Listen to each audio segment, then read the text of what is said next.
Hey there, guys and gals. Welcome back to Back Pocket Game Reviews, and today we're going to talk about something that is kind of, I guess, shocking to a certain extent. It's very interesting when certain companies that we know as iconic go out of business. We watch a lot of that happen all the time, especially in retail in current days, with the way that online shopping and with the way that digital downloads and all this stuff is starting to competitively kill off a lot of retail. Why leave the house when I can literally just buy it? Long day at work? You don't want to run somewhere and get the game, the movie, the music, whatever you want to listen to? Just download it. Hell, need to get your wife a Christmas gift pretty quickly? Most sites have a couple days shipping now. So, it's too many different options. But there have been a lot of iconic retailers that have died off. Keep in mind, I'm a 90s kid, so I grew up in the 90s. Radio Shack and stuff like that were huge companies back when I was growing up. And, well, supposedly Toys R Us will be coming back this year. Toys R Us, yes. The same Toys R Us that just declared bankruptcy like 2 years ago. Maybe only like a year ago, actually. It might have only been about a year. Now, the part to this, some of you are probably relatively excited, like, oh, that's kind of exciting where a kid can be a kid. But let's keep in mind, Toys R Us died for a reason. And the unfortunate side to it dying was it left a lot of people without a job. Toys R Us screwed a lot of people out of severance packages. Took care of its executives, obviously. You know, the people who had huge salaries, they got some nice payouts. But those store managers that should have gotten severance packages, yeah, they couldn't afford to pay that because they paid their executives. Or how about all of the debt that they just rolled over on? They couldn't afford to pay their debt. That's a big part of the reason why they went out of business. Do you think a lot of those companies that they owed money to got paid? Probably not.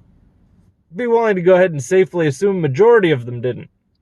Now, that kind of leaves them in a sticky situation. How many people are honestly going to trust them? Again, I'm talking from a company standpoint. If I'm Lego, do I really want to give Toys R Us my product to sell where I might get screwed out and not get paid?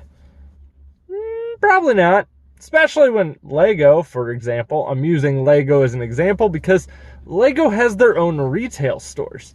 Hell, they actually have a store in one of our malls here with a Legoland Mini. And don't get me wrong, it's not like going to like a full Legoland. Like, there is a night and day difference because we're talking like a downstairs in a mall. That's what they have. I hear it's pretty cool, but $35 for an indoor amusement thing is, and it's about the size of what our GameWorks used to be, because it's in that same building. It's just a little steep for me. I'm also cheap, though. Now, here's the real interesting part. Apparently, Toys R Us wants to come back as a consignment store with an online footprint. So essentially, they're going to try to manage this as a mostly online kind of thing, which is weird because when you were a giant company and people still really cared about you, actually I shouldn't say when people still really cared about you, people stopped shopping there for a reason. You were no longer competitive. But now you want to come back and you want to have this online footprint that you failed to capitalize on the first time. So how's that going to go the second time around? Is that just out the gate? You're like, we got this. We know where we screwed up. Maybe you do. But they also want to be a consignment store. So essentially their retail locations, they will be smaller.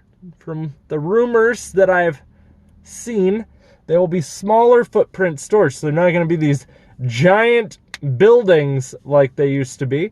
There'd be smaller locations. I don't know if it'd be really stupid if they start putting them in malls. No offense, but malls are literally hanging on by a thread for the most part, except for like a few malls. There's probably like a mall or two in each state that are doing well. But it's just very interesting to see them want to do consignment. And what consignment means, normal retail store, you pay for all your product up front. If you don't sell the product, you can send it back to the manufacturer for a refund, or you clearance it out or some manufacturers may even give you credit for just destroying it and damaging it out and throwing it in the trash. Yes, that's how most retail stores operate. Consignment means, though, that you don't get paid. So if I put my product in this Toys R Us, I won't get paid until my product sells. So I get a payment per product that is sold, which is fine. That would be okay. Except, again, how many of these manufacturers truly trust Toys R Us? Is Toys R Us going to be doing the kind of business to where I would want to be stocking my product in there on a consignment basis? And then if they lose so many of the big manufacturers, if the Legos, if the Nerf, if the Hasbros don't want to be there, how much of an actual presence are they going to have in that space? And I mean, that's the other issue too that you run into, is how many other retailers carry toys? Am I really going to go out of my way just to go to a Toys R Us at this point? Probably not. I can get toys while I'm at Target. I can get toys while I'm at Walmart. Hell, most Krogers have toys in them. It's just so many other places have toys, and I get it. Toys R Us had one of the best selections, but they lost to Amazon. It was a clear loss to Amazon. Amazon probably still has one of the greatest toy selections. Not saying that's always the greatest thing, because you also wind up with some quality control issues with Amazon. No offense to Amazon, because anyone can sell stuff on there. But it's just really weird to me to see them literally default, screw their employees, and then go, the public loved us, let's come back.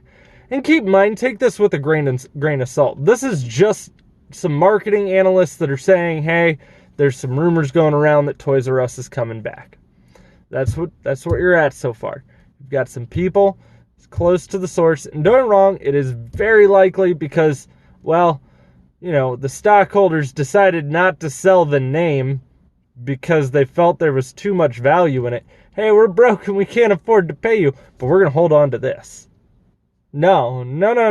You lose everything. I'm sorry. I don't like that whole concept, but it is what it is. I'm not in control of it. There was a rumor a few years ago, the same year that Toys R Us was going out of business, actually, that KB Toys was going to make a comeback. I still haven't seen a KB Toys. It might just be that they're not in my area. But they were supposed to make a comeback as well. And it is really weird to see a lot of these companies. Even supposedly Circuit City was making a comeback. That was another rumor mill that was going around. And I guess Circuit City actually does have some retail locations from what I've read. There are just not very many of them. And they're not very popular in the US. So that's probably why I haven't seen one, I guess. I don't know. But it is really interesting. I'm not used to seeing, hey, this retail store died. Now it's trying to make a comeback. It's time for Blockbuster to make a comeback. To be fair, Netflix's selection's gotten a little weak. And Blockbuster could have bought them at one point. Bet they kicked themselves daily for that decision. Actually, the owners of Blockbuster probably retired pretty well, seeing as that most of the locations were franchises. But, guys, I am curious to what you think about all this. Would you go back to a Toys R Us? Is Toys R Us something you still feel like the market wants? I mean, you kind of know where I already stand on that, because I just told you. But I don't really foresee them being able to make a big comeback. While I do like retail, because I work retail, I don't foresee Toys R Us really being able to make that kind of a step back. Especially because a lot of people called them out for screwing over their employees. And I will tell you, there is one thing that can screw you to a point of you can't make a comeback, and that is bad public perception. It's the biggest thing that GameStop is currently fighting, and it is the hardest thing to change. Because once you do it, you've pretty much already did it. We're not in a very forgiving culture anymore, and, well, if you're a big corporation, we're even less forgiving. So, guys, let me know what you think down below. Would you still shop at Toys R Us? Again, interested in your thoughts on this. If you enjoyed the video, don't forget to drop a thumbs up. Also, if you're new here, don't forget to subscribe to the channel and ding the bell. If you ding the bell, I hear you'll get mad women because, well, ladies like a man who can win them a prize. Show off your strength. Yeah, I'll put the gun show away now. If you want to follow me anywhere else, links are as always in the description box down below, and I'll see y'all later.